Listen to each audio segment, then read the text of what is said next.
Mga classmates, don't you get confused when I or some people say that when we talk about the Lord, it is not about religion, but a relationship with God.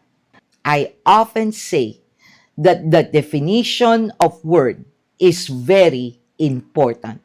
People tend to not be clear about the words they use in discussions.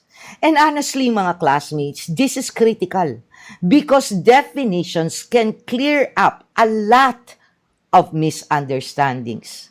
What religion is? It is a set or system that we believe in that influences our attitudes, beliefs, and practices. Agree?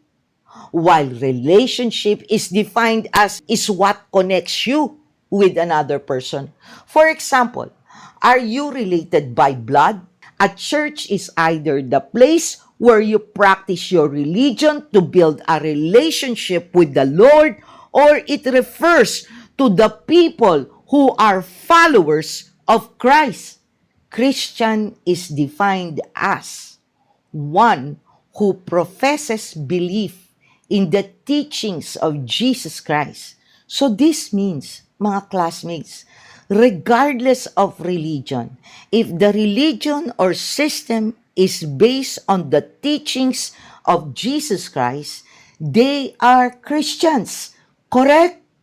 The reason I define these terms, mga classmates, is because they are often the root cause of many disagreements among Christians.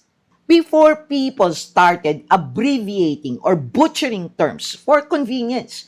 So now, mga classmates, do you see what I mean? If you do not know the exact definition of terms, including their history and context, one can easily get lost and misunderstandings arise among us. To me, religion is just the system I use to worship my Lord and Savior. What matters more is my personal relationship with Him and how I live my life in accordance with His Word.